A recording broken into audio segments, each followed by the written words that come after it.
time po na makakausap natin ng kumpleto ang mga dating security aid ni Zaldico. At ito nga mga kababayan, ito mga banateros ha, dito walang hindi pwedeng itanong. Itanong na natin lahat. Yun. Pag-usapan natin kasi alam mo, napapanood natin sa mga media, sa mga kung saan natin nakikita, at talaga namang itong mga supposedly witness, tinuturing na akusado ng ilang mga media personality, ng ibang mga politiko. Ngayon, tawag na interview ito o baka interrogation. Ano ang inyong pakiramdam? Kahit sino po, pwedeng sumagot. Kanina sir, nung pumunta kami sa NBI, maganda naman po yung trato nila sa amin. At lahat naman po na kanilang tinanong sa amin, amin naman pong nasagot ng maayos. Yes sir, magandang gabi po. Kami po ay nagpapasalamat sa sangay ng National Bureau of Investigation sa pakipag-asikaso sa amin nung dumating kami doon. Very hospitable po sila. Tapos maganda yung approach sa amin. At naiintindihan nila yung side namin at naiintindihan namin yung kung ano yung purpose para sa amin. Yun lang po, maraming salamat. Thank you po. Ano ho ba inyong naramdaman kanina na kayo ay hinarap sa NBI? Meron po? Okay. Wala na siguro. Kayon, si Sir. Smooth sailing naman po, sir, sa kabuuan. Smooth sailing naman. Ayan. Okay. Master. Eto po, pangalawang katanungan natin. Kanina, dito muna tayo sa NBI, ano? Ano ang unang ginawa at ipinaliwanag sa inyo ng investigador pagdating nyo sa NBI para lang sa kaalaman ng ating mga kababayan na ngayon sikat na kayo eh. Sinusubaybayan na kayo sa mga balita. So para malaman nila kung ano yung nangyari sa NBI. Kahit sino po pwede sumagot. Sige po. Hello. Bali, ang unang tinanong kasi nila sa amin, sir, is about sa aming serbisyo. Kung talagang kami po ay tunay na Marines at saka tunay na Army. So, naliwanagan naman po sila nung ibinigay namin sa kanila yung mga length of service namin, kung kailan kami pumasok, anong serial number namin. So, doon naman po talaga na kung ano po yung mode of discharge ng mga bawat isa sa amin, kung ano po yung mga lahat ng mga nangyari sa aming serbisyo. Yun po yung unang tinanong po nila sa amin, mga sir. Kung ano yung pangunahing tanong, ano ba yung tinanong sa inyo at ano yung ibinato sa inyo ng mga investigador? Wala pa naman yan sa korte, so maaari nyo pang sabihin yan. Saka tinanong po nila, sir, kung ano po yung mga participation po ng bawat isa po sa amin regarding po sa mga itong tinatawag natin na mga basura na yun ang mga tungkol sa mga mali-malitang pera po. Yun po yung mga tinanong po nila sa amin, sir. At kung mayroon po kami mga ebidensya na aming ipapakita, yun po yung mga tinanong. Gaano kayo tumagal kanina sa NBI? Matagal ba yung question and answer nyo doon? Almost kanina, sir, 3 to 4 hours. 3 to 4 hours. Yes, sir. Salamat ha. Nagbigay pa rin kayo ng panahon sa amin para matanong. Coach. Una, bago ko kayo tanungin, in behalf sa mga Filipinos, no, hirong-hiro po ang dating sa inyo. At alam ko, napakahirap ng ginagawa nyo, lalo-lalo na yung may mga asawa at may mga anak. Kaya, sir, saludo sa inyong lahat dahil mahirap po itong ginagawa ninyo. Itong sinisiwalat ninyo ay mabibigat na tao. No?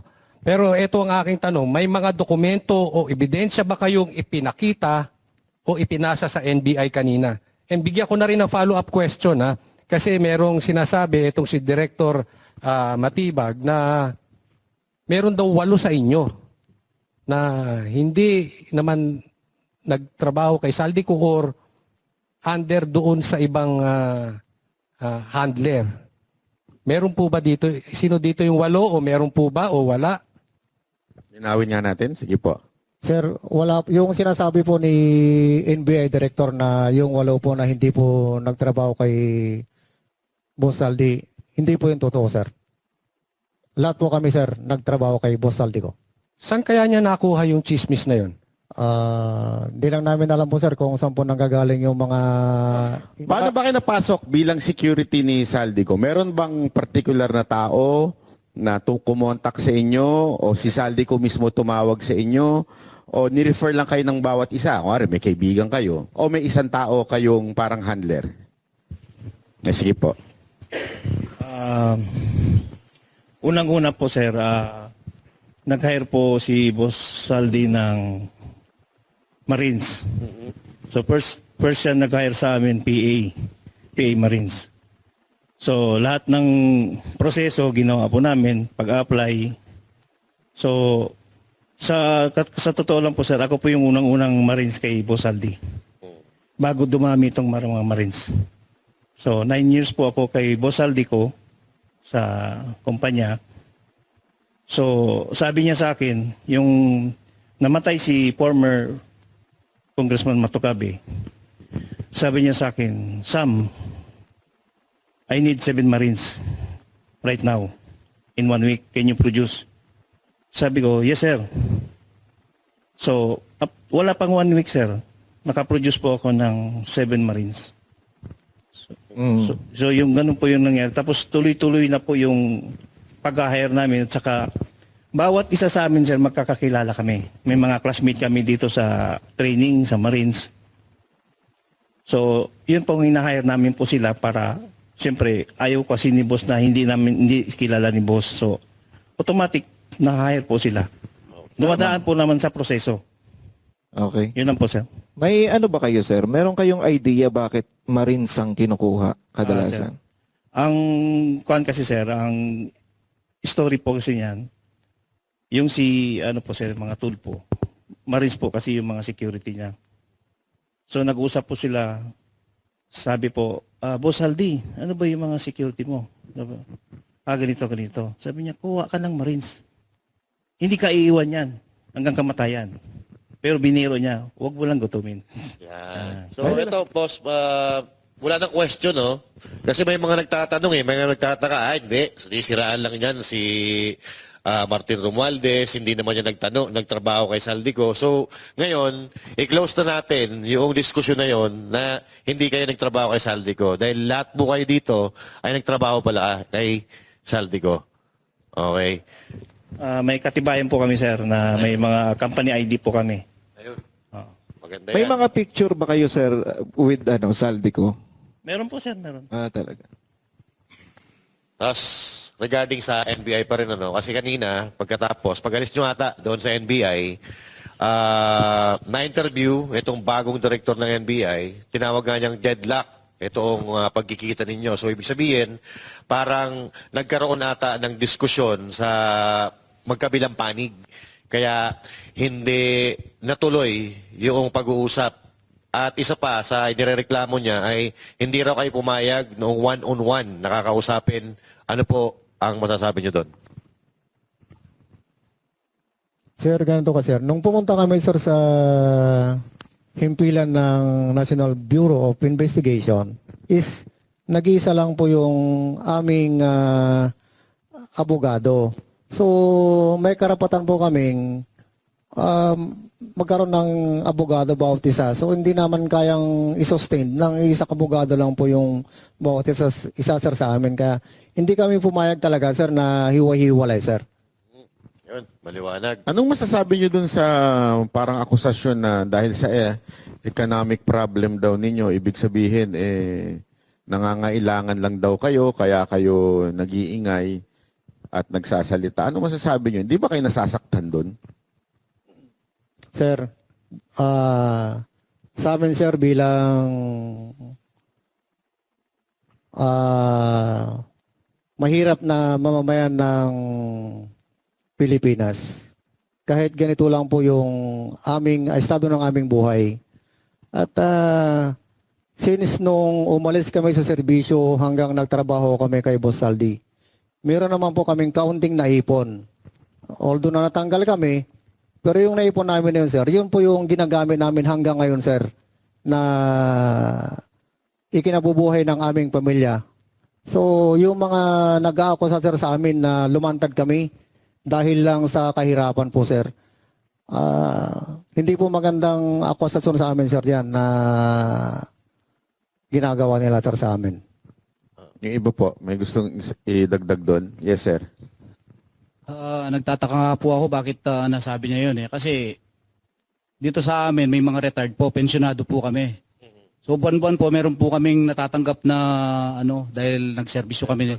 Optional retirement po kami. 4 yata kami dito. Tapos meron naman po kaming konting negosyo na nasusustain naman namin yung pangangailangan ng mga pamilya namin. Kaya dapat hindi niya po dapat sabihin yun kasi nandito po kami ngayon para sa bayan ito eh. Masyado ng talamak yung ginagawa nilang pagnanakaw dito sa pondo ng ating bayan. Kaya dapat matuldukan na to eh. Yan lang po. Meron pa po gustong magdagdag doon sa akusasyon sa inyo? Ayan, si Sir na... Sir, Magandang gabi po, sir. Sige. Meron pong mga senador na ayaw nilang humarap sa Senado.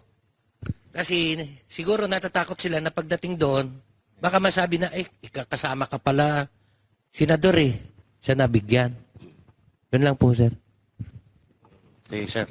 Sir, may dagdag ko na rin. Yung sinasabi ni Director NBI ay hindi naman ganun po yun.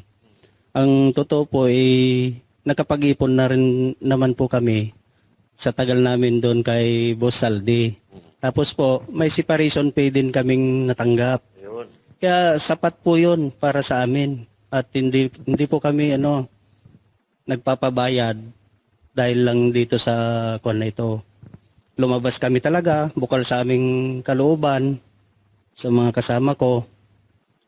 At nakausap din namin si attorney, Balikod.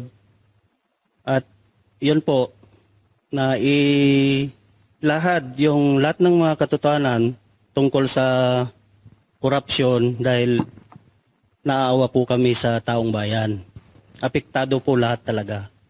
Saka po, yung PhilHealth po natin, sir, nakuha pa rin ng kawawa po yung mga may sakit na dapat ay para sa kanila yung PhilHealth na pakialaman pa po.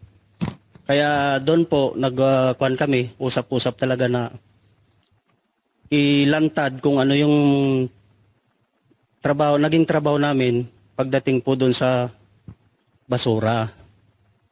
Kaya po nandito kami ngayon, sir. Yun lang po. Salamat. Yes, sir. Isa pa, sir, dagdag. Lumabas po ako, para sa akin, lumabas po ako kasi pag hindi ko nilabas yung katotohanan, konsensya ko po habang buhay. Yung katotohanan na nalalaman ko. Yun lang po. Isa pang akusasyon sa inyo yung dishonorable discharge. Ilan po sa inyo ang nagkaroon ng dishonorable discharge? Makita ko nga po yung kamay. Maaari po bang magbigay sa inyo ang ilan kung ano yung dahilan at kayo ay na dishonorable discharge? Kasi yun ang isang inaakusa sa inyo na para tilang pinalalabas, yung iba pa, may sinabi pa nga, murder daw yung case. Hindi ko nga maintindihan kung murder, bakit nasa labas kayo? 'Di ba? So, paliwanag nyo na yung kung sino man yung gusto magsalita at magsabi kung bakit kayo na dishonorable discharge. Sige po, sir. Ako muna po. Yung dishonorable ko po, sir, sa Philippine Marines, nangyari po noon, nasa serbisyo po ako. Ngayon po, hindi ko po akalain na ganun yung mangyayari sa akin dahil yung case ng civilian ako wala naman po talaga akong partisipasyon doon. Tapos po, nakapag-clearance ako sa Marines, nakapag-enlist ako noong 16 November 2000, clear naman po ako. Hanggang nag-report na po ako sa Mindanao, doon po sa Zamboanga, din Tawi-Tawi, Hulo, Ganun po. Then bumalik ako ng Manila dahil sa na-reassign ako ng 11 Batalyon. Doon po nalaman ko na meron po akong kaso na nilabas ng Philippine Navy laban sa akin na nasangkot ako sa kaso. Yun po frustrated murder. Yun po. Then ang ginawa sa akin, na-discharge po ako. Tapos inayos ko po yung kaso ko sa regional doon sa probinsya namin, sa Pangasinan. So matagal po yung proseso kasi po sa korte. Then naipanalo naman yung kaso. Nagkaroon po ng resolution yung case. Tapos pinarnisan ko po yung NBI para makapagkuha po ako ng clearance. Yun po yung naging dahilan ng aking pagka-discharge sa Marines. Although sir, gustong-gusto ko talagang magserbisyo. Dahil sabi ko nga, motto ko nga doon sa area, mamamatay lang ako na uuwi. So yung kon na yon, yung paninindigan ko na yon, buo talaga yung loob ko na magserbisyo sa ating bayan. So masakit yung loob ko dahil nasangkot ako sa kasong hindi ko naman ginawa. Yun sir, naging dishonorable po ako dahil sa nangyaring yon. Pero tinanggap ko pa rin po kasi sumobra na po ako dun sa taon na dapat makabalik na ako ng 5 years sana, nakabalik na ako sa Marines. Ang sabi po ng Navy sa akin ay overstaying na po ako sa labas. So hindi na po ako tinanggap. So linawin ko lang, sir. Dismiss yung kaso nyo. Dismiss po yung kaso ko sa korte Prosthetic po. murder. Opo. So, malinaw yon na hindi tumatakbo yung kaso ngayon. Dismiss po. Dismiss na Tapos po. hindi kayo pinabalik. Opo sir. Ganun po yung nangyari. So, yun ang dahilan dahil daw, hindi dun sa murder, kung hindi dahil matagal daw kayong nawala. Yun po yung dahilan na hindi ako nakabalik agad po. Sige po, meron pa po bang gusto magsalita regarding this honorable discharge? Yes sir, magandang gabi po. Sa case ko naman po sir, nag-awol po ako dahil po sa pamilya ko po, problema sa tatay ko noon nagkasakit. So during that time, nasa line ako ng pamamanihikan ko doon sa malayong lugar ng aking misis. So na-hospital si tatay ko dahil sa travel namin. Nagpaalam ako na pwede po ba makapag-extend, ma'am, sir? Kasi si tatay ko, dinala namin sa hospital, nagka-emergency. So, nangyari, hindi ako pinayagan, sir. Tapos, nung bumalik na ako, nag-report ako, kahit inawal ako, nag-report pa rin ako. Doon na, sir, na tinuluyan ko na lang talaga dahil parang bumaba na yung moral ko noon, sir. Pero ang issue dito kasi, sir, this is not just about our military background. Ang issue dito, sir, is corruption, sir. Lala na, sir. 18 point something trillion ang utang ng Pilipinas. Paano kami sunod na araw, sir? Paano yung mga anak? At magiging apo namin po. Kaya po, desisyon po kami na lumabas, hindi dahil sa binayaran kami. Kung sino man po nagpapakalat ng binayaran kami, hindi po yan totoo po. Kasi ito, konsensya na lang namin kung hindi namin sabihin ng totoo kung ano nalalaman namin dito sa korupsyon, hindi lang sa flood control, sa lahat ng korupsyon na nagaganap dito sa bansang Pilipinas po, sir. Maraming salamat. Meron pa po na gustong paliwanag? Sa akin, sir, nangyari kasi sa akin, sir. Noong panahong doon sa area ko, sir, tapos nabalitaan ko lang yung asawa ko may sakit sa puso. Tapos nun, sir, kasi ang sabi kasi ng asawa ko, sir, unang uwi ko dun, 1 year kasi kayo kung hindi nakauwi, sir. Doon ako sa solo na assign. Tapos sabi ng asawa ko, sir, nung unang uwi ko, huwag ka nang bumalik. Sabi ko, kailangan ko bumalik. Ayan sir, nag-away-away kami dalawa kasi ayaw niya talaga ako pabalikin. Tapos nun sir, nangyari, ayan sir, pagbalik ko sa area sir, ayan sir, nabalitaan ko yung anak ko at saka yung asawa ko may sakit. Na-confine sa hospital yung asawa ko. Yung anak ko may ng leukemia. Tapos, nung panahon na yun sir, operation pa yun sir, sa Danag sir, sa Patikol. After nun sir, mabuti sir, may signal naman yung maliit na cellphone sir, nakapagtawag ako. Tapos nabalitaan ko lang na ganun nangyari sa pamilya ko. Yun sir, sabi ko, umiyak ako dun sa sir, umiyak ako dun sa barracks ko sir, dun sa nag-ano kami dun sir, harboring. Umiyak ako dun sir, tapos sabi ng officer ko sir, umuwi ka muna. Tapos nun sir, ang ginawa nila, pinababa ko ng Sulu, ng bus-bus, tapos pinapunta ako ng Zamboanga, in-advisean ako na kung may pagkapirahan ka pa, withdrawin mo lahat, ipadala mo sa pamilya mo. Tapos doon sir, nung panahon kasi noon sir, nakapag-isip-isip na ako sir eh. Kasi mahirap pag bumalik ka, wala ka ng mandat ng pamilya, anak mo.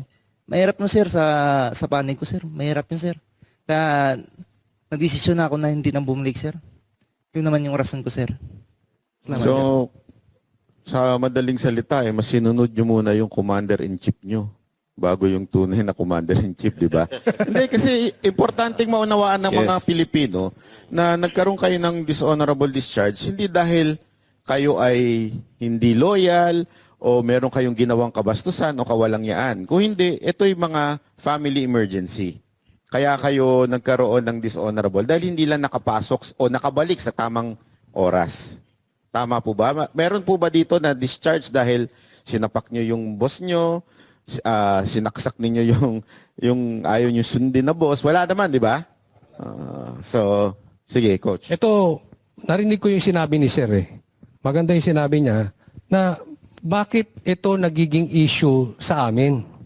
Ito ay issue ng korupsyon. Sa katunayan, binabanggit ko to sa vlog ko, hindi naman issue kung sila yung pinakamabuting tao sa Pilipinas o sila yung pinakamasama. Corruption yan eh. Ngayon, nakahanda ba kayo? Kasi marami pang ibabatong ganyan sa inyo. Ang sisilipin ay hindi korupsyon kung hindi kayo. Ang tanong dyan, hanggang kailan kayo, sir? Nakahanda ba kayo na baka araw-araw may bagong ibabato sa inyo at hindi yung maleta o kung saan napunta yung maleta o saang proyekto napunta yung pera ang iimbestigahan? Handa ba kayong harapin yung mga akusasyon? Sige, Sige. kasi ito yung pagkakataon nyo na makasagot kayo dahil usually sa interview nyo at interview dun sa NBI, ang dating talaga is kayo ang iniimbestigahan eh. Sige, Dagdagan ko na rin yung tanong na yon para isagot nyo na ng isahan. Di ba kayo natatakot ng inakusahan ninyo ay isang pangulo ng Pilipinas na pinagdeliveran? Sige, Mike po. Sige.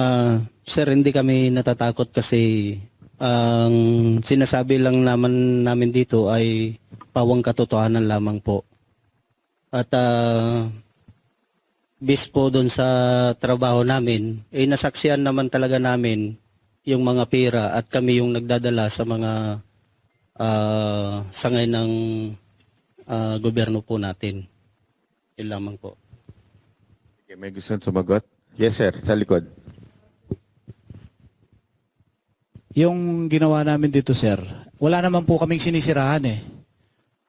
Ang nilalahad lang po namin dito, yung katotohanan.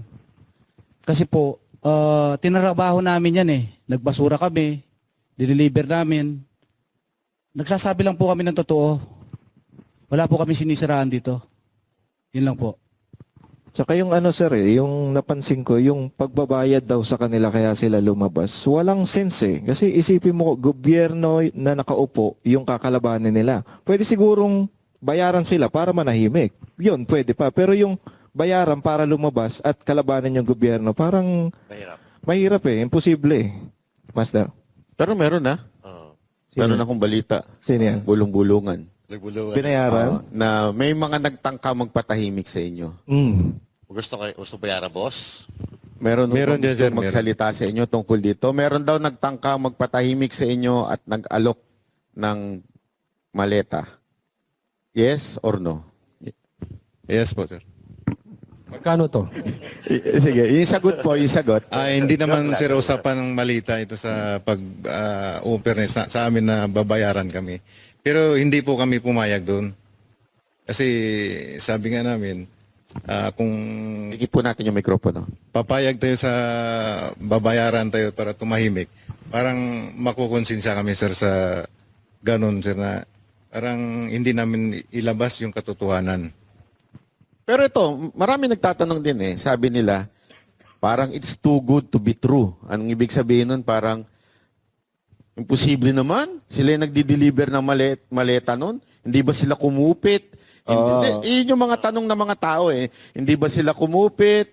Hindi ba sila na-tempt na humingi doon sa pinag-deliveran nila? At tapos mananahimik na lang. Ano masasabi niyo sa mga tao nagsasabi ng ganun? Yes, sir, sige. Nasa likod. Sir, yung mga nagsasabi kasi ng mga ganyan kasi, sir, mga, kumbaga sa ano, sir, mga isip munamon, sir, eh. Pag sa yun ang paningin ko, sir, sa kanila, sir. Kasi kung balik rin natin sila, sir, yung nandito sa kalagayan namin, sir. Kaya nga nandito kami, sir, at para ilahad itong kalokohan ng mga ginagawa ng ating mga namumuno o yung mga pinanggagalingan, sir, ng mga ating mga ninakaw na pera na yan. Nandito kami, sir, para aming ilahad talaga, sir, yung mga nalalaman namin. Kaya yung mga naninira, sir, sa amin, normal lang naman yan, sir, na tanggap naman namin, sir, yung mga paninira nila sa amin, sir. Hindi ko po alam kung nabalitaan nyo na ito eh. Kasi merong kumakalat ngayon na hindi naman kasikatan na journalist na nakakuha daw kayo ng tig 5 milyong piso. Pabalato naman mga boss. Ano masasabi niyo doon? Tig 5 milyon daw kayo eh. Sabi ng isang journalist na hindi naman kasikatan. Pakisagot lang para malinaw po yung issue na yan. Sino kaya yan, sir? Dapat itanong yan sa ano, sir, kung sino nagsabi, sir, sa kanya. Ano ito ng ano eh, kung di ako nagkakamali, dati siyang anchor ng ABS-CBN at ngayon parang may column siya sa isang Yan ba dyaryo. yung bakla? Medyo matanda na to eh, medyo matanda na. Baka na-deliveran din yan, sir. Baka na-deliveran din. baka na-deliveran Baka din. na-deliveran din yan, sir. Ito, diretso na tayo. Di ba nabanggit ninyo na merong media na pinag-deliveran o merong PR? Maaari nyo po bang sabihin yung pangalan? Kung ayaw nyo sabihin yung pangalan, okay lang din. Pero saan nyo to na-deliver at para saan itong delivery na to kung alam ninyo? Kung may alam lang kayo. Yes sir, para sa akin kasi na-assign ako sa binanggit na media personality o media, ano sir. Bali, ang activity namin araw-araw and every time may meeting na mga personalidad sa media na kilala din. Kasi parang ano yan, meron nga kaming na-deliver sa house. May na-deliver nga kami sa, hindi ko lang muna sa bagitin sir kung ano establishment. Basta bandang, rin sir. Madirig na siya? Tomas Morato. Nako po. Diyan din banda. Tapos, alam mo naman sir, maraming mga matitinding mga pangalan dyan. So, sa mga media, meron din nga ako kaming na dideliveran natin sa bahay nila. Every week. Tapos meron... Once a week to, sir. Yes. Once a week. Meron din po kaming nadideliveran dyan sa station. Sa drop-off lang. Puputan lang. Hindi ko lang muna po sa... Maleta o envelope, sir? Ano lang naman, yung paper bag lang naman. Paper bag. Yes po. Ito sir, bago tayo lumalim dito sa usapan natin, gusto lang namin malaman kung paano po kayo nawala sa pagtatrabaho kay Mr. Saldico. Na tanggal po ba kayo dyan pag alis niya papunta ibang bansa o bago pa siya mapunta ng ibang bansa? Nung umalis na po siya, sir, sa papuntang ibang bansa po. Mm. Doon po kayo nawalaan ng trabaho sa kanya. Yes po, yes Pero po. nung nandito pa po siya, nandyan po kayo sa kanya. Andyan, dyan po Oo, sa okay. kanya po. Okay. Malinaw, Yes malinaw. po.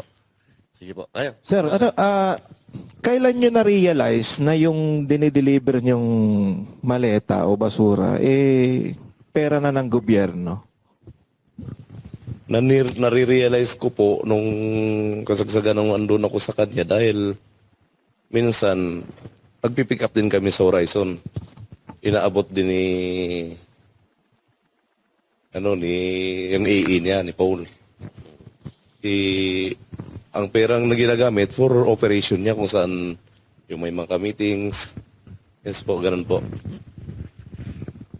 Kayo, meron bang iba kung kailan nyo na-realize na ito ay pera ng bayan? Meron po?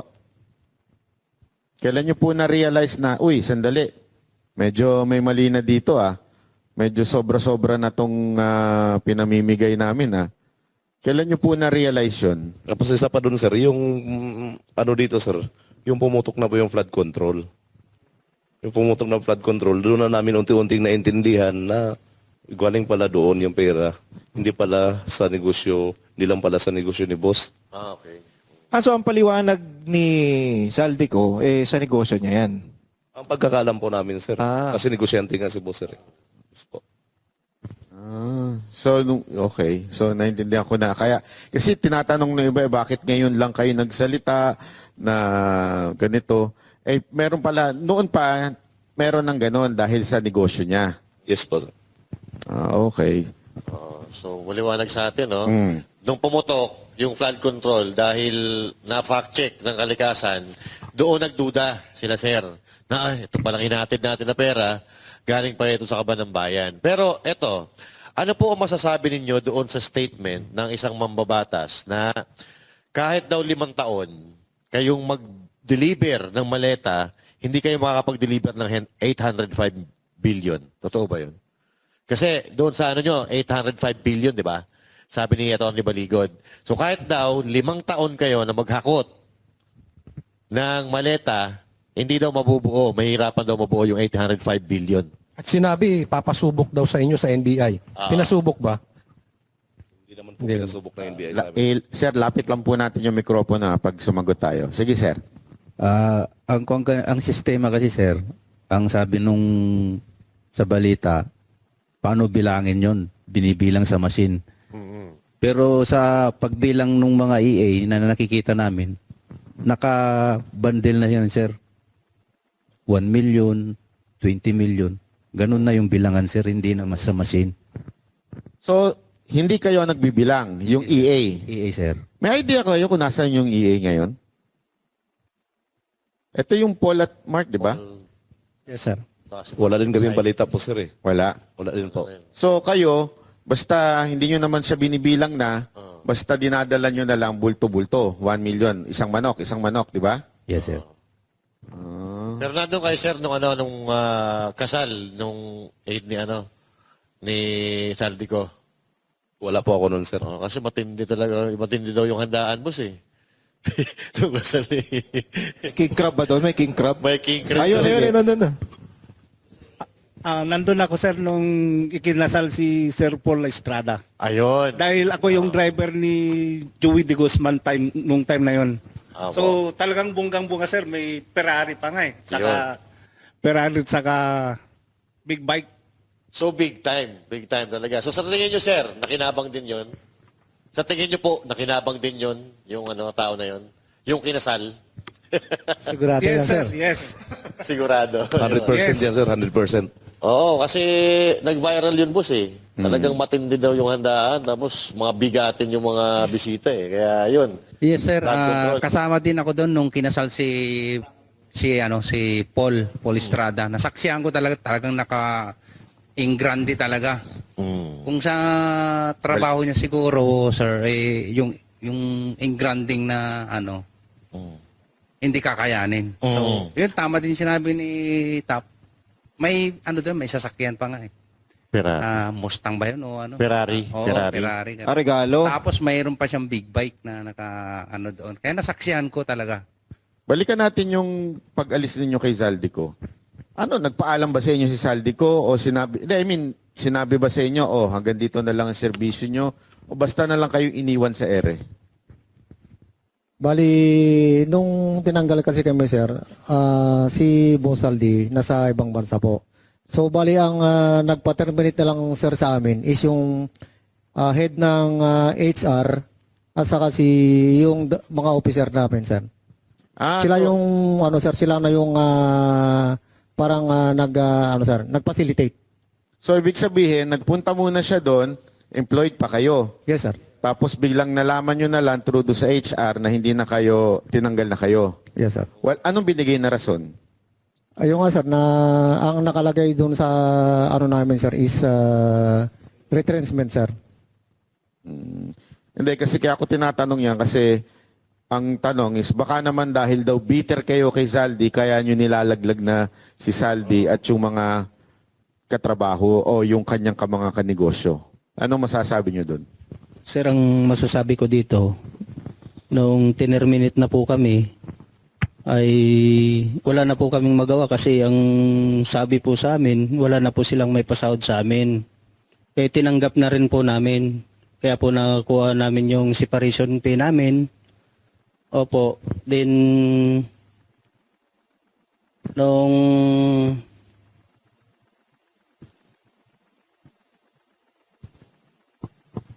kwan na, kalahati lang po yung binigay pala sa kwan namin, sir.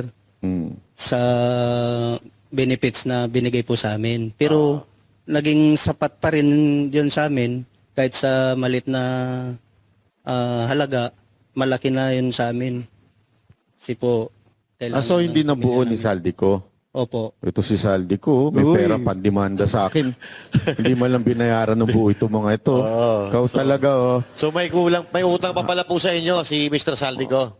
may panahon siya magbayad ng abogado laban sa akin, pero Tapos di mo sweldo. pambira ka Zaldico. Pero eto boss, regarding pa rin ito sa sa mga pera-pera na yan. Kasi media personalities, nasabi nyo kanina, na merong naghahatid kayo ng pera, especially si Sir. Sa mga government officials, pwede ba natin sabihin kung kanino kayo madalas na mag-deliver? At kung ito ay tuwing meeting lang ba o regular? Yan. Nakaschedule ba? Ito, sa araw na to, magdi-deliver tayo kay... Linggo-linggo. Ibig sabihin, linggo-linggo. Linggo-linggo. Magdi-deliver tayo kay Junel. Magdi-deliver tayo... So, ano ba ang format ninyo? Government official, O pag inutusan lang kayo, doon lang kayo nagdi-deliver? Ayan. Sige nga po, meron pong gusto Kahit sumagot. sino po. Simula nang umupo si boss ng chairman ng APRO, yung routine ng pagdi-deliver, yung regular, kay dating Speaker Romualdez. So sa 42, umpisa niyan 2022, September, sa 42 hanggang December 2023. Ngayon, hindi ko alam kung bakit nalipat. Nalipat siya sa 14 Nara Street, South Forbes. Doon na po yung sunod na imbakan. Yun pong regular na duty. Pag-deliver namin sa kay dating speaker. Speaker Romualdez. Meron pa pong iba? Na Yung regular, doon muna tayo sa regular. At saka yung madalas yung pinagde-deliveran. Siguro sundutan ko na rin, Banat Bay. Kay Speaker, simula 2022, tama ba? Regular po ito. Ngayon, kay Presidente naman, Kailan nagsimula regular yan? ba to? Kailan nagsimula? Sino po ba dito nag-deliver sa Ilocos? Wala dito. Wala dito. Opo. Okay. Pero alam niyo po ba kung kailan din, gaano kadalas ang pag-deliver doon? At Kailan ilang nagsimula? beses? At kailan nagsimula? Hindi po namin direct na nagde-deliver kay BBM. Kasi po ang alam namin, dun sa kay speaker, siya na po Okay. partida ni BBM. Yung sa Ilocos, Meron din dyan yung may participation yung ibang tropa, pero wala pa dito. Wala dito. So, Tama po ba kasi kung tama yung aking pagkakaalala, ang sabi ninyo ay nag-deliver kayo sa Ilocos, may one time pa nga eh. Hindi ko alam kung one time o gaano kadalas na si Sandro pa ang tumanggap. Nandoon siya. Tama po ba? At meron ba kayong picture with Sandro? Yung nag-deliver po, meron sila. yung nag-deliver, may picture kay Sandro? Apo. Kay na tinanggap niya yung pera? Yung dineliver po nila. Kasi nagpa-picture sila doon sa bahay po. Okay. Ay ano po, kay Speaker Romualdez, may picture po ba kayo? Mostly kasi yung nagre-receive dyan, yung ano niya, Mayor Duma po. Sa 42. Wala, may picture yung yung mga EA po. Minsan mag-picture nga umiiwas kami kasi hindi man kami iniisip namin na balang araw gawin namin ebidensya ito. Kasi sa amin po, trabaho lang. Nakikita nyo siya personal, si Romualdez? Wala po siya sa pag mag-deliver. Okay. Tundutan ko na rin yan. Sa dami-dami ng diniliberan nyo, sino yung nakikita nyo ng personal na politiko o government official? Yung talaga nakita ninyo? Kahit hindi tumanggap pero nakita ninyo? Sa townhouse naman, marami pong politiko diyan na pumupunta at nakikita po namin na paglabas nila, meron na pong dala na paper bag, expandable envelope. Kasi yung mga dala-dala po nila, kami pong nagdala yan galing sa Horizon, pinakarga sa van para pagdating dun sa Saan yung townhouse. townhouse?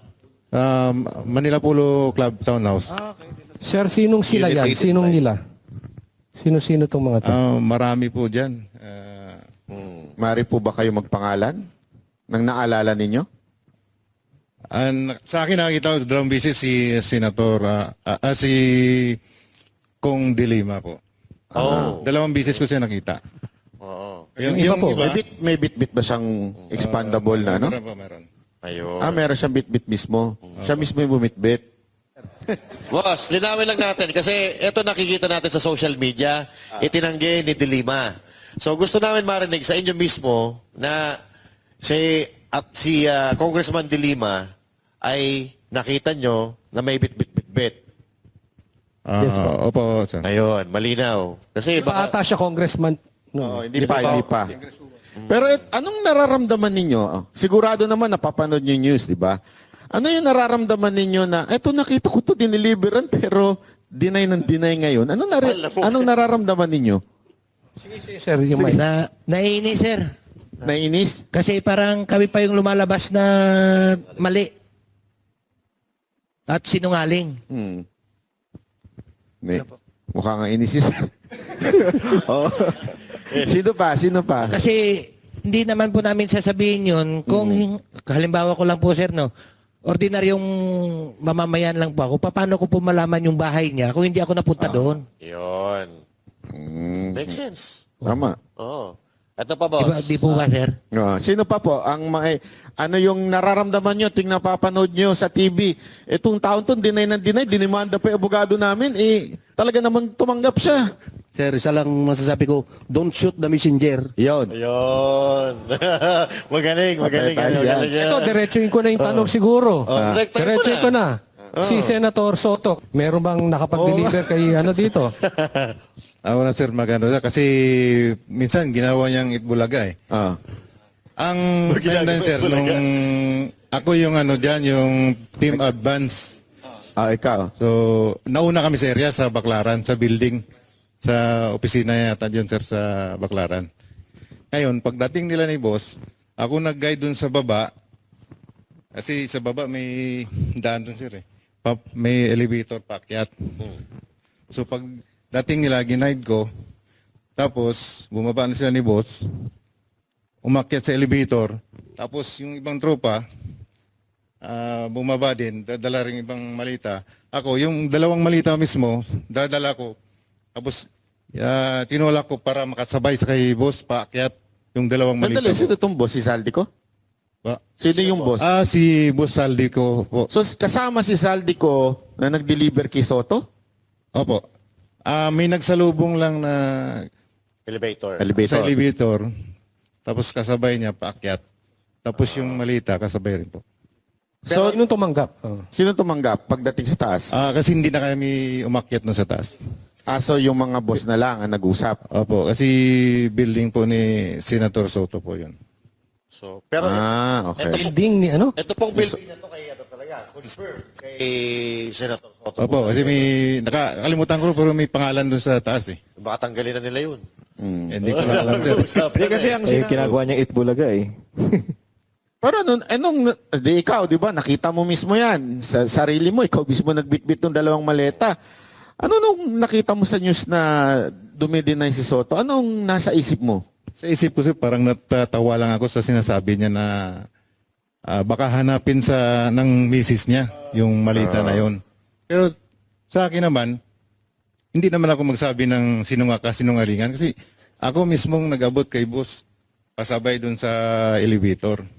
Kung alam mo, kung totoong di umano nag-deliver kay Soto at hindi alam ng asawa, saan kaya napunta yon? Ay, yun lang. So, yari tayo dyan. So sino naman yung kumuha sa Bucor? Yung, di ba, meron daw ng galing na pera mula dun sa Bucor tapos dinala sa bahay ni Saldico? Dinala po sa basement 3, sir, sa Shangri-La, sir. Basement 3 ng Shangri-La. So from Bucor? Hindi ko po alam sigurado kung galing sa Bucor mismo, sir. Paano mo, saan mo kinuha? Bali, dineliver po, sir, ng 2 sasakyan, sir. 8 malita, 4 na large, saka 4 na medium size. Medium Hindi, paano mo nasabi yun na Kasi yung nagmi-meeting, sir, si Bucor Katapang at saka si Boss Saldico doon sa Shangri-La, sir, sa High Street. Nagpasama po si E.E. Paul Estrada, sir, na kung pwede pakisamahan siya para i-diskarga yung mga laman ng pick-up, yung mga 2 sasakyan, sir. So, linawin natin. So, may meeting si Saldico at saka si Katapang. Yes, sir. Kanino yung sasakyan na pinagkuhanan ng maleta? Sa inyo ba? O hindi nyo Hindi sa amin, sir. So hindi galing sa inyo, nagpasama lang si Paul para kunin, tapos inilipat. Iniakyat namin sa number 56 Horizon Home, sir, sa condo unit ni Boss Saldico. Okay. Ano to, one time lang ba to nangyari o regular na nagbibigay Sa partisipasyon ko, sir, 1 beses lang ako sir. Ano ba sa iba na Actually, sir, 2 kami noon nagpunta doon sa baba ng Shangri-La sa lower level 3. Kami nagbuhat noon, lipat sa sasakyan namin. Tapos inakyat namin doon sa 56 sa Horizon. Saka may mga iba pa kaming mga kasamahan, sir. Tulad nila... Pero 1 beses lang to? Sa akin, sir, 1 beses lang, sir. Sa akin din, sir. Yun na lang yung 1 beses. So after nyo matid, alis na kayo? Yes, sir. So wala namang pag pinag-deliveran, kinuha ni Saldico yung kalahati, tapos, ito, dalhin nyo na sa iba. Walang ganon? Wala ganon, sir. Siguro, nung pagkatapos nung ibang araw, yun na, in-deliver na yata kung saan yung ipa-deliver po. Meron pa po ba dito na naalala na pinag-deliveran ninyo na kayo mismo personal nakita ninyo o alam ninyo na ito ay sa particular na tao na ito? Meron po ba kayo naaalala? Sige. Sir, ako sir, nag-deliver po ako sa residence ni former Senator Trillanes. Sa bahay niya? Correct, sir. Okay. maleta o envelope? 2 envelope. Hindi mo binibilang yung laman nun? Sir, ang concern talaga kung sino nagbibilang dyan, sir, ay yung mga AE. Kasi kami, sir, driver bodyguard lang. So, ang concern lang namin, magmaneho, ang pagbibilang ng pera, yung mga AE. So, nung diniliver mo sa kay Trillanes, siya ba ang tumanggap? Tao niya ba? Sir, yung pagdating na namin doon sa bahay nila, si Mark Tiksay na po yung pumunta doon sa loob ng bahay. Paano mo nalaman ng bahay ni Trillanes yun? Sir, 2 beses po ako nagpunta doon. At saka yung bodyguard niya ay nandoon kabats ko din. Ah, okay. Ah, okay. At saka, isa pa sir, dagdag ko pa. Noong panahon na nagdadrive pa ako kay Joey De Guzman, 2 beses ko din na sinundo doon sa may DBA, Dasma Village, Makati, si former Senator Sonny Trillanes. Kasi ayaw niya magpakilala, sir. So hindi ko alam kung bakit ayaw niya magpakilala. So sinundo ko doon sa may gate ng Pasay Road. May nabanggit kang Joey De Guzman. Sino ba ito? Ito ba yung media personality? Media siya, sir. Siya yung pinag-drive namin. 2 po kami dati. Nagkapalitan. Sige, Mike, sir. Bali ako yung nandun una, sir, 2024, andun ako. Kay Joey De Guzman. Yes po. Nung nalipat ako sa team ni ni Madam, ni Maylin Arco, si Top Taber doon na pumalit sa akin. Ganun pa rin yung aktibidad namin, sir. Activity ng saan ihatid yung pera. Pero, di ba, tama ba ako? Ito ba yung sa media? Ito si Joey De Guzman? Tama ba? Yes po, yes po. May mga kasama pa yan sila, sir. Hindi ko lang muna banggitin kasi nasa private individual. Wala din po sa affidavit. Ah, okay. Yun po ang reason bakit hindi namin sinama. Yung isang halimbawa lang yan, sir, si Joey De Guzman. Joey De Guzman po. Pero siya, nakakatanggap din. Possible, sir. Meron Yes, pa, sir. sir. Ako po, sir, kay dating Senator Trillanes, nakapag-deliver din po ako doon ng 2 beses sa residence niya. Folder o maleta? Yung una po naming dineliver doon, sir, ay paper bag. Oo. Tapos, kasama ko po noon si Paul Estrada, yung iipo ni Kong Saldi. Yung pangalawa po, 6 na malita yun. Kasama ko na po si Mark Tiksay. Yung EA din po yan ni boss. Kaya kung ano man po yung inaano niya sa TV, todo deny po, imposible naman siguro. Anong nararamdaman nyo nung siyang unang-unang pumiyok at nagalit Kaya nga at po, sir, dinimanda naiinis kami, lahat? sir, eh. Ha? Kaya nga po, sir, naiinis kami. Nagagalit ka rin po kasi totoo yung sinasabi mo eh. Tapos, pinapasinungalingan niya. Si Sir. May kanina si Sir may gustong sabihin. Sige. Sir, experience ko rin po kay former Senator Trillanes. Itong 2025 po, nagdala kami ni Mark Tiksay doon sa bahay niya dyan sa may Antipolo. Isang expandable paper bag po. So, regular din po pala itong pagdi-deliver kay Trillanes kasi si Sir 2 beses, si Sir 2 beses. So, talagang matindi talaga kasi nungalingan. Sa tingin mo magkano yung isang ganun? Paper bag? Depende po, boss eh. Pagka medium, maabot ng mga... Anong laman nun sir yung paper bag? Ano yan? 5 to 10 m. 5 to 10 5 to 10 talaga? Ano kalaki yung paper bag? Malaki. Hindi yung maliit. Oo. Makapal sa paper bag dyan. Malaking paper bag. Ang sarap ng buhay ni Trillanes. Minsan nga, sir, napupunit pa eh. Minsan nga po napupunit pa. Sa paper bag. Napupunit pa sa bigat. Aba, malupit pala talaga ito si Trillanes ha. Sinungaling po talaga yan si Trillanes eh. Bakit po? Paano po hindi sinungaling? Kasama ko po sa Magdalo. Biro mo nung tinanong siya ni Ma'am Jessica Soho na bumaliktad daw ako. Nung time po na yun sa Oakwood, pinababa po kami ng junior officer niya. Marami po kami pinababa nun. Tapos sinabi niya po na bumaliktad daw kami. Nakulong po ako ng 2 taon. Nalagasan po ako ng 3 rangko na pinaghirapan ko po ang spot promotion sa Mindanao yun.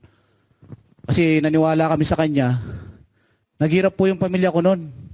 Kaya wag niyang sabihin na bumaliktad ako.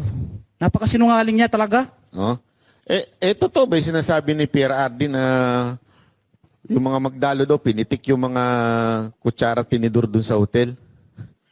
Hindi po totoo yun. Actually, yung building na yun, walang nawala po yun. Kasi kami po mismo, pinaglaban namin yung corruption noon sa loob ng armed forces po noon. Kaya naniwala kami sa kanya noon. At actually, yung Magdalo po, buwag na po to eh. Halos wala na pong naniniwala sa kanya dahil sa kasinungalingan niya tsaka yung tumatanggap siya. Siya mismo ang gumawa ng ganyan. Ang pinaglaban namin is corruption. Anong pakiramdam mo nung siya ang unang-unang dumideny kahit alam nyo may na-deliveran? Di ba, unang-una, nagdemanda ka Siyempre, kasi. po ako nasasaktan ako bakit nagawa niya yon. Samantalang yung pinaglaban namin, corruption. Tapos ngayon, siya mismo ang gumagawa. Grabe, no? Matindi pala to si Trillanes. Matindi pala to si Trillanes. Ay, si Seth, ano? di ba, may nasabi, nagsalita na ba si... Sige. May dagdag ko pa rin po sir doon sa pagde-deliver ko ng mali-malitang pera doon sa bahay ni Congresswoman Kimbo sa Quezon City po. Sa bahay niya mismo. Maleta rin po yan. Opo sir, mali-malita po. Siguro, kwan talaga po yun, marami po. Hindi lang 10 o 30, mga 50 pa na malita kasi may coaster po siya doon na kulay itim. Punong-puno na po yun eh. Nililipat na rin doon sa ibang sasakyan. Di kaya doon sa loob ng bahay niya. Saka may picture pa po na ebidensya kami. Sir, maalala ko rin, nag-deliver kami sa Guado. Pinasok yung mga malita doon sa bahay ni Kong Romualdez. Pero hindi na namin alam, sir, kung para kanino po yon dahil sila Mark Tiksay po at saka si Paul Estrada yung nagpasok talaga ng malita. Ang partisipasyon ko doon, tumulong po ako na nagbaba, then sila na po yung nagpasok ng mga mali-malita na yun. So, ibig sabihin pala, mga boss, ano lang, yung hanggang dun may limitasyon hanggang paghatid nyo lang. Tapos Opo, hindi nyo na alam kung ano nangyayari sa loob. Opo, sir. Okay. Balikan lang po natin, no, yung regarding sa impeachment ni VP Sara Duterte. Kasi ito po ay bali-balita na may mga congressman na nakatanggap ng pera galing kay Romualdez or galing kay Saldico para i-impeach si VP Sara Duterte kapalit ng perma. May ano po ba kayo doon? May experience po kayo doon? Kahit sino po, pwede mong salita. Yung sa gano'n naman, sir, hindi, alam, kami nang nagdi-deliver, no, nagdadala ng pera, pero yung nagdi-distribute, hindi na namin alam kung para kanino yan, sir. So, sa madaling salita, parang hindi nyo naman alam kung para saan yun. Kasi confidential yung ginagawa nila sa mga ganyan eh. Si Mark at Paul na yan ang may alam ko dyan. Alam mo, napansin ko lang sa kanila pag sumasagot sila, kung ano lang yung alam nila. Hindi sila nagdadagdag bawas. Dapat gano'n talaga. Oo. Kasi yung iba talaga eh. Iba, binabawasan yung sinasabi nila o kaya dinadagdagan. Sila talagang honest eh. Kung ano lang yung nalalaman nila. Yes. So baka may tanong ka. Ano po, brother? ito, dahil dito sa mga nilabas nyong to, dahil buong mundo, buong Pilipinas nakatutok sa inyo. Meron na kayo natatanggap na banta o death threat sa inyo? Pwede po bang... Paano nyo ito nilalagpasan? Oo. Huwag yun sharing technique nyo pero paano yung ginagawa ninyo? May na ba sa inyo? May nagbe-message? May Nakatanggap na ba kayo ng death threat? Yan. Yes, para sa akin sir, kanina po ng umaga po. Bali tumawag yung parents ko sa akin sa Mindanao na may naghahanap sa akin na 3 tao. Inaalam kung saan na daw ang pamilya ko ngayon. At kung kailan ba daw kami ako nang wala doon sa lugar na yon, sa bahay na kinalakihan ko. Sinabi ng, I think, barangay Kagawad doon, na matagal na yun siyang wala dito. Nag-asawa sa malayong lugar, tapos Matagal lang hindi umuwi diyan sa lugar na yan. Yun ang sinabi ng ano kanina doon sa kaninang umaga lang po. Yes, po. Sino ba po yung may experience na naka-receive ng ano, Pagbabanta. pagbabanta or death threat sa inyo?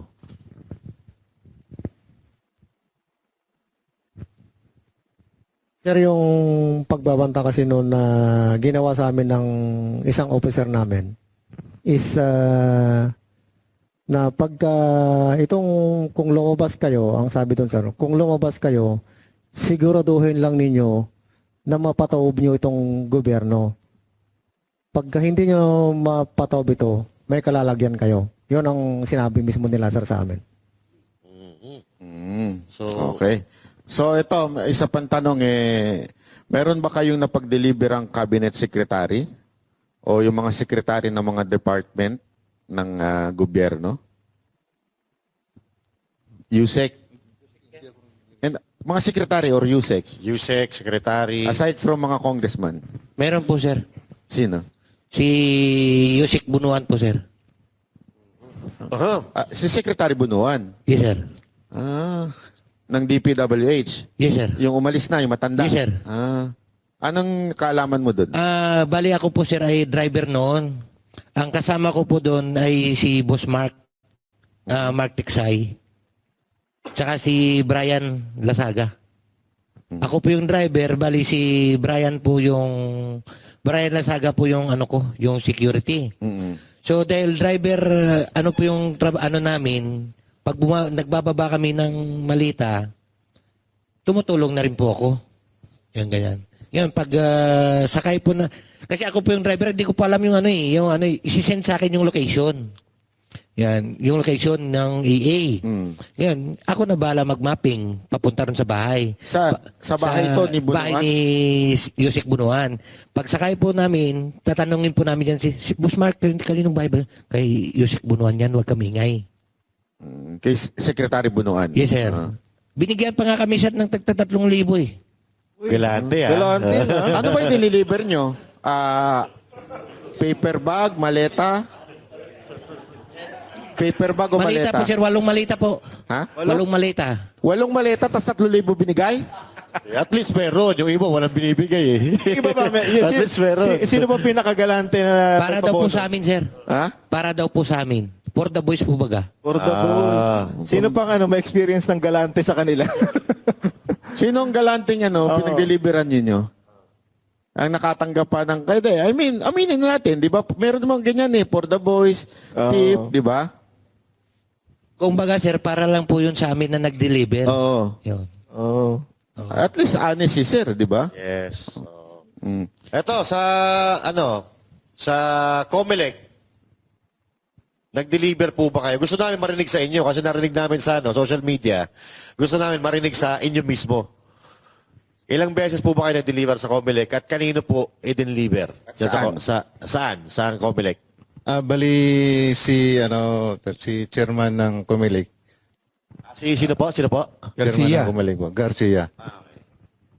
Hindi man namin diniliver talaga sa kanya. Nakipag-meeting sa kay boss sa Maidas Hotel. Tapos yung dala na malita, 2 beses kasi siya meeting.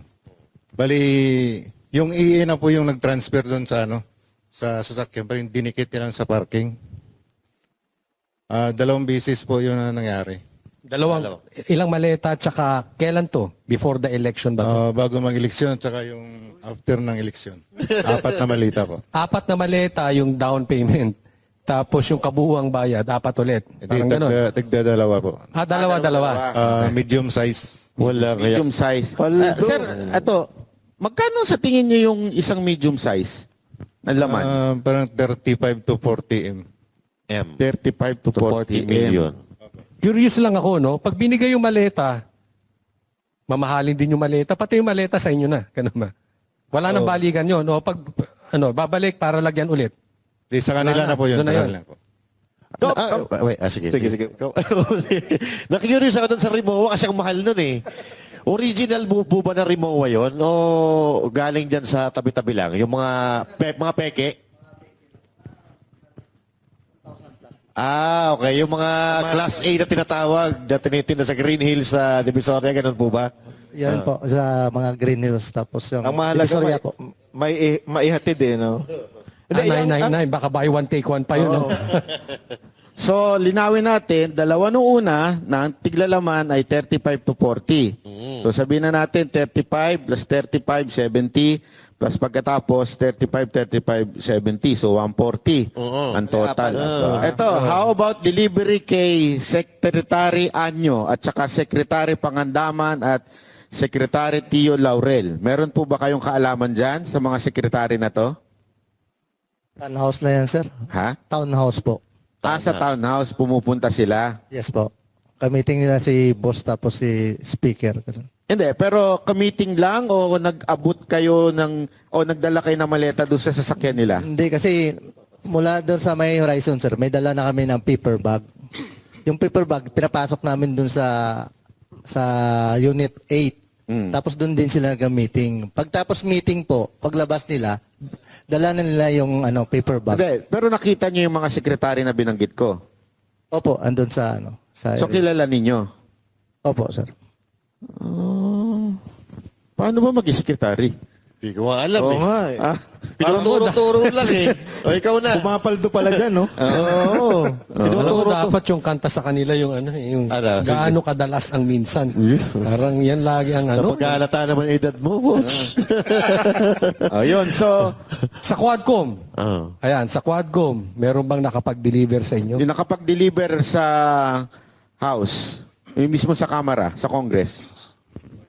Sa amin, sir, sa team ni Boss, halos naman na alam naman na may dala kaming pera, paper bag. So tuwing pumapasok kayo, di ba siyempre pumapasok pa si Zaldico at that time. Chairperson pa siya ng APRO, di ba? Apa. So may bit-bit kayo. Galing sa Horizon Homes po, ikakarga niya sa sasakyan. Dala-dala na po sa Congress.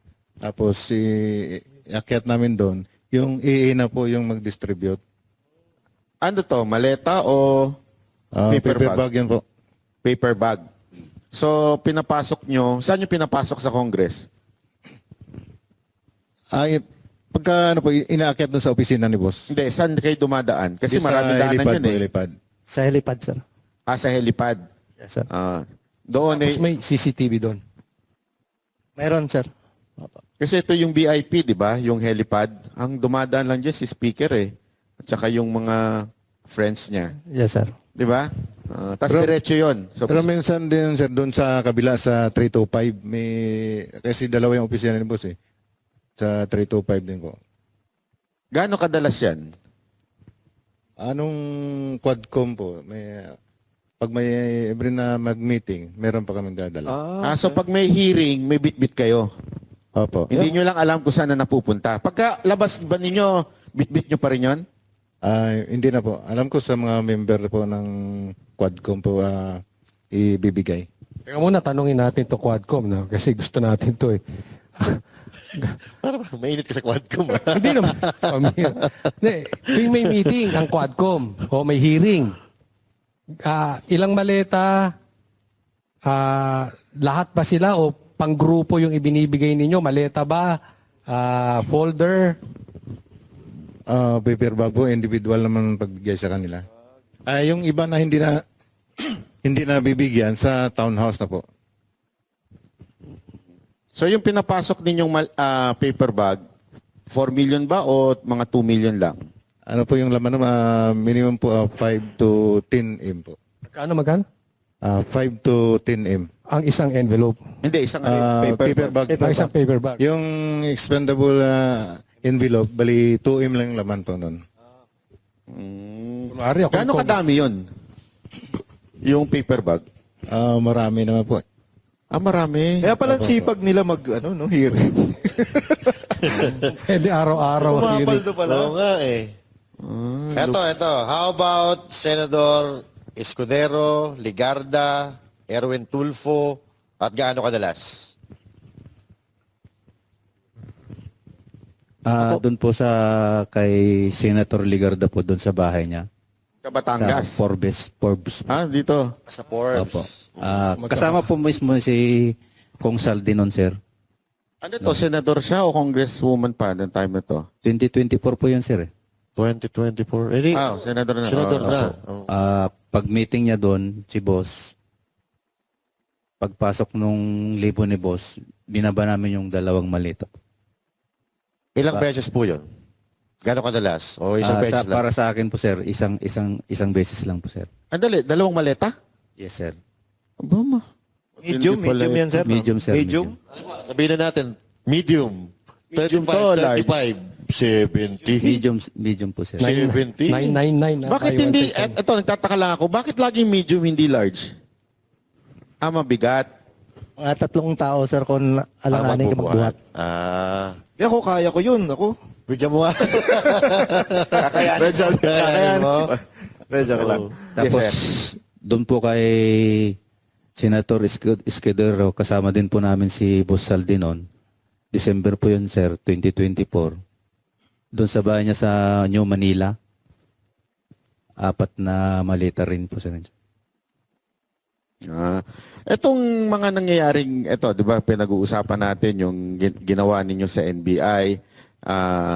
Kasi etong paulit-ulit na tinatanong nung time na ini-interview namin si Attorney Baligod na baka naman katulad din yan nung kay Gutesa na sa simula lang, tapos pag tinakot yung pamilya, naintindihan natin, ako naintindihan ko yung nangyari kay Gutesa, tapakahirap nga rin naman. Sabi nga nila i-bash ka na at lahat, gawin na sa'yo lahat, pero pag ang pamilya mo na, dudugo na yung puso mo dun di ba? Alam natin yan. Pero kayo ba, kasi yan ang tanong sa amin siyempre, di man namin masagot, kayo po ba, hanggang kailan kayo, at sigurado ba kayo hanggang dulo, itutuloy nyo itong laban na to? Sige po, kahit sino po. Hello, sir. Para sa amin tong tropa na to, sir. Kung anong naumpisahan namin, hanggang dulo na ito. Wala nang iwanan. Tatapusin na namin kung sana nga matuldukan na to Kasi naumpisa na namin to. Hanggang dulo na ito. Paano, sir, kung merong magtrilyani sa inyo? Malabo. Malabo mangyari. Malabo. Malabo si Medyo Trillanes, ibang breed yun, ano? Ibang breed. Mixed breed yun. Sige po. Meron pa iba? Hindi po gawain ng Maris yung ganun, sir. Hindi po gawain ng Maris yung ganun, sir. Yung ginagawa ni okay. Trillanes. Sa amin nga, sir, sa dami-dami naming malita, dinadala kung saan-saan. Kahit 1,000 man lang, kasi 1,000 o 500 na laman yan. Hindi pa kami nakatikim yan na magkuha dyan. Di ba? Pero ito, honest to Sa akin lang ako talaga humahanga sa ginawa ninyo. Dahil pwede naman kayo manahimik Pwede naman kayong mabuhay ng mapayapa, di ba? Alam naman natin ang gulo-gulo na ng mundo. Pwede kayo mabuhay ng mapayapa, pero nagsalita pa rin kayo. Napakahirap niyan. Ako nga pag nagsasalita, ang dami kong kasong kinaharap paano pa kaya kayo na talagang ang binangga ninyo at talagang detalyado ang sinabi ninyo, talagang kita nyo, ilan na demanda ninyo ngayon. Di ba lahat ata ng binanggit ninyo, didemanda na kayo. Anong nagbibigay sa inyo ng inspirasyon na tumuloy-tuloy dito sa laban na to? Nagsalita kami, sir, dahil sa kapakanan po at kinabukasan ng ating bansa, lalong-lalo na po sa aming sari-sariling pamilya at sari-sariling bayan. Kasi alam na namin na napakatalamak na talaga ng korupsyon dito sa bansang Pilipinas. Kaya kailangan natin tuldukan dito, sir. Magtulungan tayo, lalong-lalo na sa mga taong bayan, na suportahan kami kung may suporta kayo sa amin through our emotional o hindi naman kami humingi ng financial, sir, kasi sanay kami sa hirap, sir, sanay kami sa gutom. Simulat sa pula pumasok kami ng military, yun na yung na-train sa amin, sir. Hindi kami tumatanggap ng kung anong offer sa amin, sir. Hindi, nakasuporta ang taong bayan sa inyo. Yan, nalaglag. Sige po. Sir, kailan pa at saka saan pa? Kasi may kasabihan nga tayo, sir, the evil triumphs when good men do nothing. Yun. Eto, sir, mga sir, halimbawa, wag naman sana. Pero kadalasan po kasi parang ginagamit yung pamilya para panghinaan kayo o matras kayo sa laban. Bawat laban na sinusong, lagi pong nangyayari yan. Paano po kung gamitin ng pamilya nyo para patiklopin kayo? Hindi nyo po ba naisip yun na madedelikado ang pamilya namin?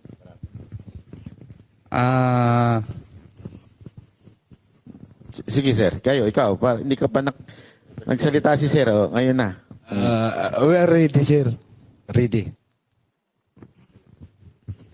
Sir, para sa akin, Thank you. itong nabuo namin to na pag-uusap noon, nag-ano na ako sa pamilya ko, kwininto ko na kung ano yung katotohanan para sa amin yung mga pagdi-deliver at kung ano yung nakikita namin. At kung sino ang pinagdi-deliveran namin. Sabi ng pamilya ko, kung ano yung totoo, sabihin nyo.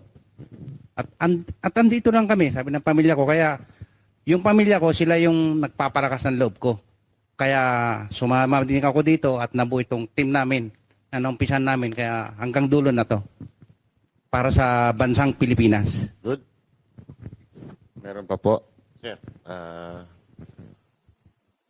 ayun. Okay. Ay, yung sinasabi niyo sir na pakailaman yung pamilya namin, iba namang usapan yan kasi hindi naman, ang sa amin lang dito, yung usapan lang man sa korupsyon ang pinaglalaban namin. Iba na pong usapan ng pakialaman ng pamilya namin, gira na po yan. Nako. Okay. Hindi kasi alam nyo, sabi nga, sa mga adik, walang imposible. Alam nyo naman yan, di ba? Hindi, wala akong pinatutukuyan, pero sa bangag, walang imposible. Lahat ay gagawin para talaga proteksyonan ng sarili. Di ba? Siyempre, yung mga praning, pag, ayan talagang kahit na napapaligiran na siya ng pulis, napapaligiran na siya ng katotohanan, hindi yung papahuli ng buhay. Makikipag, gagawin niya ng lahat.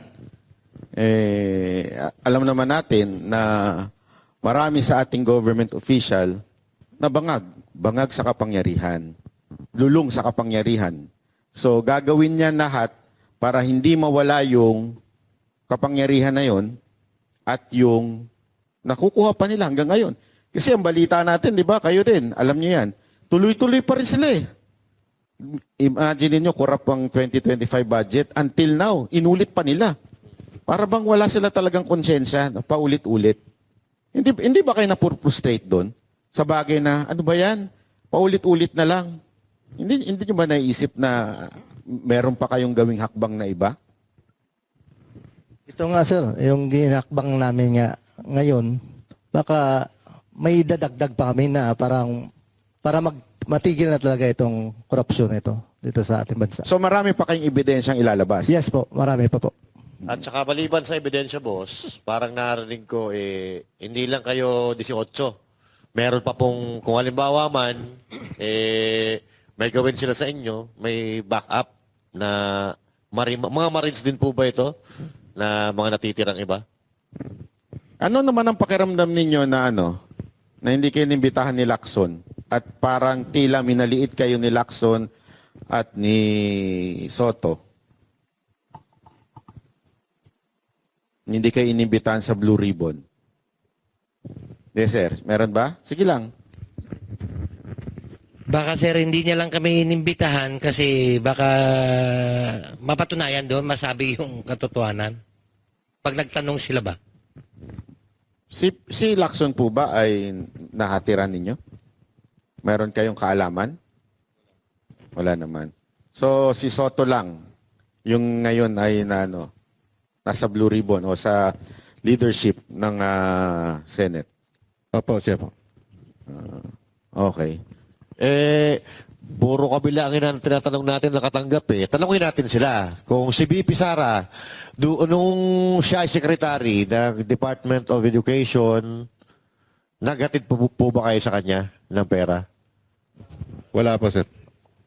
Wala. Hindi, kasi ayan ang inaano nila eh. Ayan ang narrative ng mga dilaw eh. Na Duterte lang daw tong mga to, kaya ang dinadali nila o ang tinitira nila yung yung administrasyon Itanong natin, lang. kayo ba Duterte lang ba talaga kayo o ano? Sige nga. Wala po Kami, sir, neutral kami, sir. Ilan dito Ilocano? Ang dami. Marami. Ilocano rin ako. Ilocano rin kami. Lalo na to, kuripot nito eh. Ito. Hindi, kapatid ko kasi ito eh. Yung kapatid Linawin ko, kapatid ko to eh. Kaya, Huwag niyo sabihin ha, hindi totoo na kuripot ang so, Ilocano. yung mga nasa likod, Ilocano. Waldas ka lang daw, boss. Yan, ito sa harap din. Oh. Kasi iba, Mindanao na. Mindanao. Oh. Kaya para balanse tayo. Kay Congressman Pulong Duterte. Wala din po, sir. Wala din. Wala din. Kaya nga sabi namin, sir, itong paglalahad namin, hindi to siya na maka-pro Duterte kami, maka-pro BBM kami. Ang nilalahad namin, sir, ay yung kung ano nakita namin at kung anong katotohanan lamang. Kasi from the beginning yung sinasabi ni attorney sa amin, in-explain sa amin kung ano nakalala yung corruption sa Pilipinas. Kaya inisa-isa namin, na-explain sa kanya na yun nga, ganyan nakalaki ang korupsyon ng Pilipinas, sana pupunta yung budget. Kami, sir, may alam kami sa mga ganyan.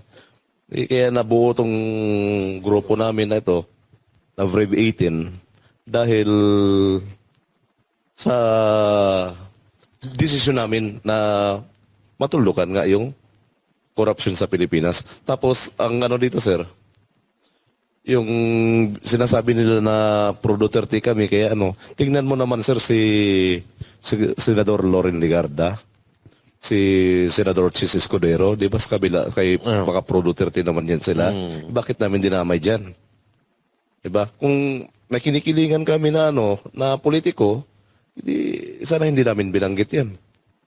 Pero bakit sa kabila nitong matitibay ng mga aligasyon ninyo, bakit sa tingin nyo may mga politiko na pinagtatakpan pa rin at baliktarin kayo? Gusto kayong baliktarin? Dahil gusto nila, sir, na ipagpatuloy yung ginagawa nilang mali, na sana yung budget na para sa taong bayan, ibubulsa nila o gagamitin nila sa kasamaan.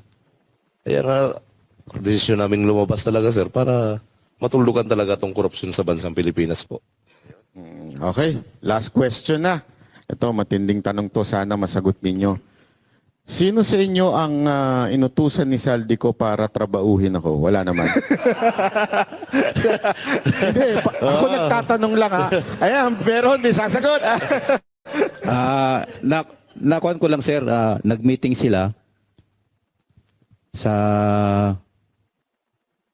ito sa may yung bagong opisina doon sa may FB. Port Victoria. Nag-meeting sila doon, sir. May kasamang 4 na attorney para sa kaso nyo. May dalang maleta. Kakasuhan kayo, sir. May dala silang maleta, wala naman. Wala po. Okay. Okay. Maraming salamat. Pero may communication pa kayo kay Saldico. Wala na, sir. Wala na. Hindi ba kayo tinawagan at sinabing, hoy, bakit kayo nagdadaldal dyan? Wala naman. Okay. O sige, may sasabihin si sir? Sir, may question ako sa iyo noon. Kasi may nabasa ko at narinig kasi followers mo ako, sir eh. Ikaw naman. Ikaw naman. Palit kayo dito. Sino ba yung nag-offer sa iyo noon na babayaran ka ng monthly ng Yan. yung sinabi mo noon sa Banat Bay na Nahatiran nyo rin ng maleta. Lagi nyo hinahatiran ng maleta. Magkakakapit bahay sila doon. So dapat mahatiran na rin ako ng maleta nun. Muntik na, kaya lang hindi ka, lit-lit nun. Paano magiging maleta yung 500? Ikaw sana pag-uusapan din namin ngayon dito. Oo nga, no? Buti na lang, Buti na lang pala, hindi ako pumayag. Kasi dadaan din yung kay Saldico eh. Tapos kayo rin na magdi-deliver sa akin. Buti na lang pala, hindi ako pumayag, Kung hindi na, booking pa ako. Eto, may sasabihin si sir. Sir, sabihin ko lang po, sir. Hindi po kami galit kay boss, kay Kong Saldi. At sa kay Tap Gutesa, yung sa kasama namin. Lumabas po kami para suportahan yung mga sinabi nila. At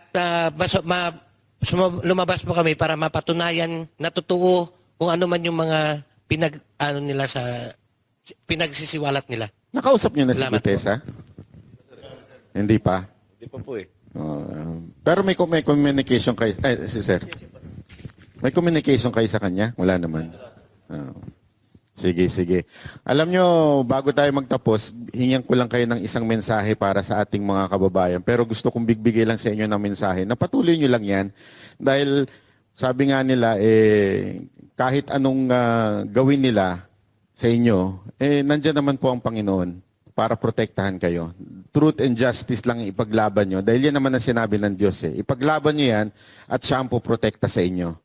At patuloy na hinihingi natin sa ating mga kababayan, alam nyo, mahirap itong laban na ginagawa ng ating mga dating mga sundalo. Kaya patuloy lang natin ipanalangin dahil ito hindi lamang laban ng ng physical realm but spiritual also. Kaya kailangan natin silang ipanalangin para maprotektahan mula dito sa mga demonyong nakaupo sa ating gobyerno. May mensahe po ba kayo sa ating mga kababayan bago tayo magtapos? Ay, sir. Sa atin po yung mga armed forces po natin, mga PNP, hindi po kami ang kalaban. O hindi yung korupsyon sa ating Pilipinas. So, ika nga, sinasabi ni ating General Luna, bayan o sarili. Pero, ang nangyayari sa ating bansa, ay patuloy pa rin yung korupsyon. So hindi to titigil kung walang mananagot. At sana naman, matuldukan na to kasi kung hindi to matuldugan, tuloy-tuloy pa rin ito. 2 generations sa mga anak namin, sa mga apo namin, at sa mga pagdaan pa ng ilang taon. So sana, pakiusap po sa taong bayan, lalong-lalo na sa mga kasama namin sa AFP, sa PNP, hindi kami ang kalaban. Korupsyon ang kalaban natin para matuldukan. Matapos na to. Yun lang po. Maraming salamat. Meron pa po bang gustong magdagdag? May dagdag lang po ako, sir, sa masasabi ko lang sa ating kababayan na sana huwag naman nila kaming ibas o sirain tungkol dito sa inilahad namin na tungkol din sa korupsyon at saka sa ibang anomalya sa gobyerno. Dahil sinabi lang din namin kung ano yung totoo dito at ipag-pray ko na rin po sila, pag-pray namin sila na sana mabuksan na yung kanilang kaisipan para sa ikabubuti ng ating bansa na hindi lang puro panira yung sinasabi nila. Yun po yung mga naniniwala din po sa amin.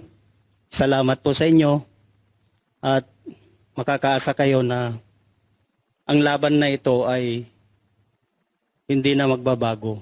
Tatapusin na namin ito. At managot ang dapat managot dito. Yun lamang po. Salamat po. Sige sir, meron pa po. Kaya gaya nga sa mga kababayan namin, ang issue dito is hindi ito sa military background namin ang issue. At lalong binababa yung credibility namin at moral namin. Ang issue dito is corruption ng bansang Pilipinas, especially the flood control. Kaya ako'y nagpapasalamat sa lahat ng sumusuporta, lalong-lalo na sa mga taong bayan, na patuloy pa rin silang nananalangin para sa safety ng pamilya namin, security ng pamilya namin, at sa bansang Pilipinas. Maraming salamat po. Sige po, ito si sir. Sa taong bayan po, suportahan mo lang po kami. Ituloyin namin yung laban po. Salamat po. Meron pa Meron po. po. Gusto magsalita? Okay na? Okay na. Okay na? Kayo may mensahe kayo bago magtapos? Ikaw muna. Sige, maraming salamat sa inyo mga sir. Kasi kung hindi kayo tumayo, parang nawawala na rin ng pag-asa ang mga ang mga Pilipino. Kaming Banateros, parang nawawala na rin kami ng, alam mo yon, parang kami na lang ba yung lalaban para sa korupsyon? Kami na lang ba yung magsasalita dito sa korupsyon? Pero nung lumabas kayo, para kaming nabunutan ng tinig na, meron pala tayong kakampi, meron pa pala tayong kasama laban dito sa korupsyon. Kaya maraming salamat sa inyo mga sir. Saludo po kami sa inyo. So ngayon, unang-una, kayo po ngayon sa labas, tinuturing kayong mga bayani. Kasi katulad ng sinabi niya, kami po ay naghihintay kung sino ang tatayo para labanan ng korupsyon at nagkataon naman na dumating kayo. So yun po ang pagkakakilala sa inyo ngayon ng mga Pilipino, hindi lang sa Pilipinas, kundi sa iba't ibang panig ng mundo na may mga Pilipino. So gusto lang po namin magpasalamat po sa inyo at nakasuporta kami sa inyo sa adhikain ninyo na matapos at matuldukan ang korupsyon sa Pilipinas para sa ating kinabukasan. Maraming salamat. Ipagdarasal namin kayo. Mag-iingat din po kayo lagi. Nasabi na nilang dalawa eh. De, pero seriously, maraming salamat sa inyo at bilib na bilib ang taong bayan sa inyo dahil alam nila sakripisyo yan galing sa inyong pamilya. Mabigat yun. Alam natin yan na posibleng madamay ang pamilya pero kayo'y nanindigan. Ngayong walang naninindigan karamihan sa mga public officials natin. Kaya kayo ang bagong bayani na tinuturing, sir. Yun lang masasabi ko. Saludo po sa inyo lahat, sir. At yun, mga kababayan, nagsalita na po ang ating mga may kinalaman sa issue na ito. Nasa kamay nyo na ang susunod. Kung kayo ba ay gagalaw o kayo ba ay mananahimik pa rin. Kaya lusob na sa buffet. Sa buffet. Hindi sa kung saan kayo Sa talaga. buffet. Alam ko sa... Parang gusto nyo lumusob sa iba eh. Hindi, doon sa buffet. Pupunta tayo doon mamaya. Ha? Maraming salamat po, sir. Ha? Nasabi ko na lahat sa inyo na thank you. Kami po ay alam namin pagod kayo buong araw. Nasa NBI kayo pero pumunta pa rin kayo dito. Maraming salamat.